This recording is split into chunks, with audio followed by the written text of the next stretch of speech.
اردو کا جنازہ ہے، ذرا دھوم سے نکلے۔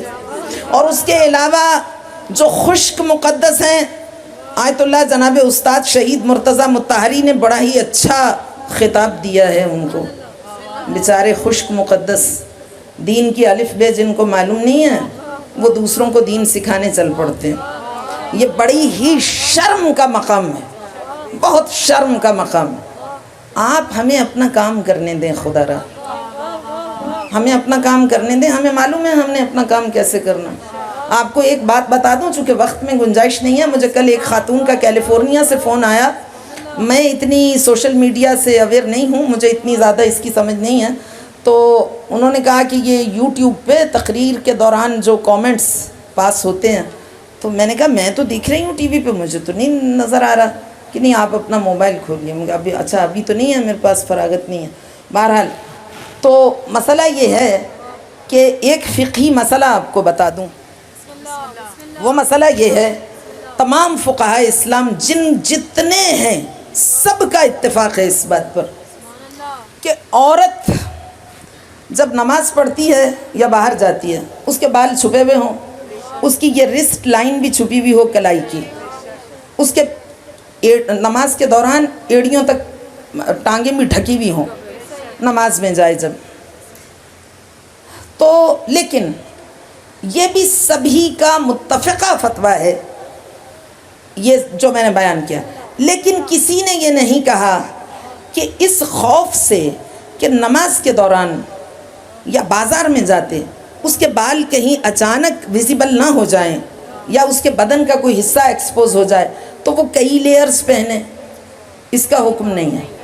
ایک شخص ہے، من قتل نفسا فکانما قتل الناس جمیعا، اس نے ایک انسان کو مار دیا عمدن، گویا اس نے پورے یونیورس کو، پوری کائنات انسانیت کا قتل کر دیا۔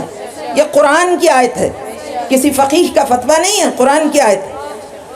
فَجَزَاؤُهُ جَهَنَّمَ خَالِدًا فِيهَا، خلود، ہمیشگی، کبھی جہنم سے نکل نہیں پائے گا۔ خالداً،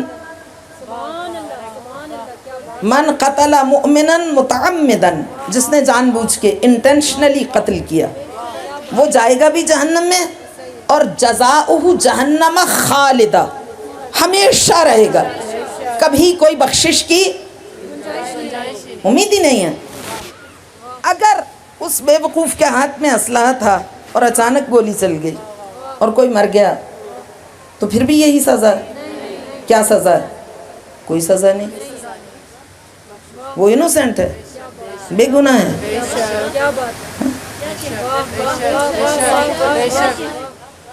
بات سمجھ میں آئی؟ اسلام نے جو عورت کو پردے کا حکم دیا ہے اس میں ایک شرافت مندانہ لباس ہے۔ اگر تو کسی خاتون نے کرل ڈال کے آدھے بال رخسار پہ چھوڑے ہوئے ہوں اور وہ لہرا لہرا کے دکھا رہی ہو، یہ تو ہوا حرام۔ اور اگر گفتگو کے دوران اس کے بال دوپٹے سے باہر آ جائیں تو وہ ہے انوسینٹ، وہ ہے بے گناہ، اگر بے شک وہ ایکسپیکٹ کر بھی رہی ہو کہ آ بھی سکتے ہیں، کیونکہ اسلام نے یہ گنجائش دی ہے۔ اسلام نے نہیں کہا کہ کیپ پہن کے خود کو جکڑ کے بیٹھو، لا یکلف اللہ نفسا الا وسعہا، جب آئیں تو اندر کر لو۔ غور کیا؟ اگر باہر آ جائیں وہ تو ہے انوسینٹ، اور جو بدبخت تنقید کرتا ہے اور اس کی کیریکٹر اسیسینیشن کرتا ہے وہ جائے گا سیدھا جہنم میں، وہ بدبخت سیدھا جہنم میں جائے گا۔ یہ کالی بھیڑیں ہمارے مذہب میں یہ لال مسجد سے گھسی ہوئی ہیں،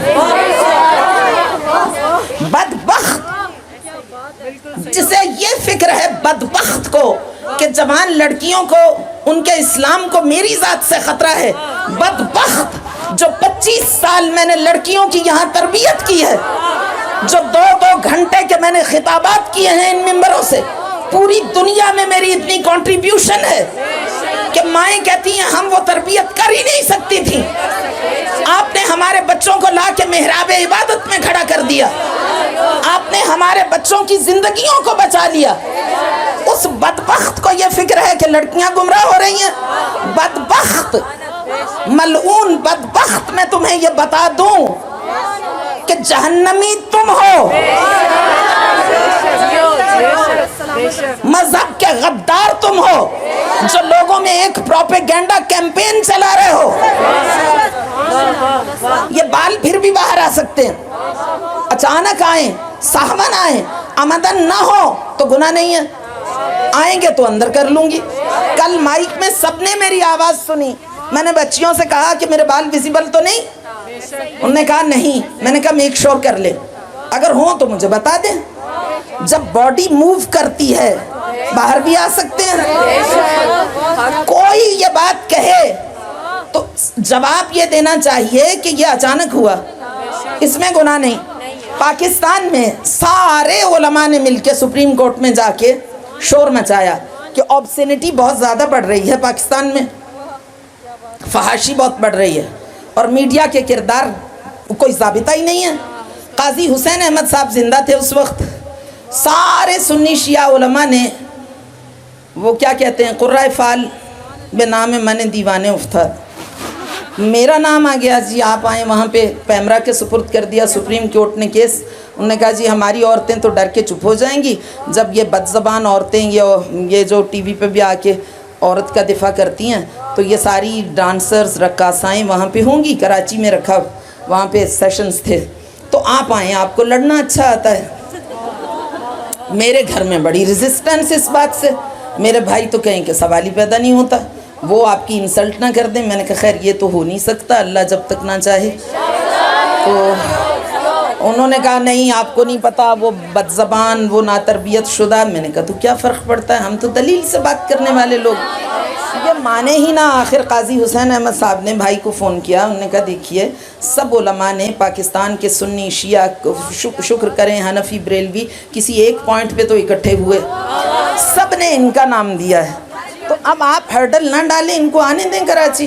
خیر میں چلی گئی، قاضی صاحب نے اللہ ان کو غریق رحمت کرے میرے سامنے سمیہ راحیل صاحبہ کے جو والد تھے انہیں وہ میرے سامنے رکھ دیا کہ یہ ہم نے سارے پاکستان کے علماء انکلوڈنگ ہمارے اپنے اہل تشیع کی، انہوں نے کہا کہ سپریم کورٹ میں پاکستانی عدالت کے آگے ہم نے یہ گزارش رکھی ہے کہ خواتین جو میڈیا پہ آتی ہیں ایک شرافت مندانہ لباس پہن کے آئیں، اور وہ شرافت مندانہ لباس کی ڈیفینیشن کیا ہے، یعنی وہ جو نامحرم جس سے خودکشی کرنے پہ تیار نہ ہو۔ وہ قرآن کی آیت کا شان نزول ہے نا کہ وہ لو نیک پہن کے اپنی نمائش کر کے نکل پڑتی تھیں۔ ایک جوان تھا، وہ دیکھتا دیکھتا اس کی حالت غیر ہوئی، اس نے دیوار میں اس کا سر ٹکرایا، پتھر سے دو نیم ہو گیا، وہ خون بہتے کے ساتھ حضور کی خدمت میں گیا۔ اس نے کہا یہ جو جانوروں کی طرح چراگاہوں میں چرتی ہوئی بکریوں کی طرح پھر رہی ہیں، ان کے لیے بھی اسلام کا کوئی حکم ہے؟ آیت آئی وَلْيَضْرِبْنَ بِخُمُرِهِنَّ عَلَى جُيُوبِهِنَّ، اپنا جو دوپٹہ ہے اس کو سینے پہ ڈال لو۔ اور کیا آپ نے ایک شرافت مندانہ لباس ہو، انہوں نے کہا شرافت مندانہ لباس کی ڈیفینیشن کیا؟ کہا پاکستان میں جو پی آئی اے کی ایئر ہوسٹس کا لباس ہے وہ سارے علماء نے شرافت مندانہ لباس قرار دیا، اس میں اتنی آستین، حالانکہ اسلام میں یہاں تک ہے، اور بس پاکستانی لباس خود شرافت مندانہ لباس ہے، اس میں کوئی عریانی نہیں، تو یہ کافی ہے، کسی نے پہنا ہوا ہو یہ لباس کافی ہے۔ آپ دوسروں کو دین سمجھانے، آپ اہل فتویٰ، آپ کو کس نے اتھارٹی دی ہے کہ آپ فتویٰ دیں؟ اتنی جاہل دنیا ہے سوشل میڈیا پہ، یہ قتل عام کر رہے ہیں تشیع کا، اسلام کا، عقائد کا۔ عورت کا چہرہ کھلا رہنا جائز نہیں ہے، اس کی آواز بھی سننا جائز نہیں ہے، ڈوب کے مرو۔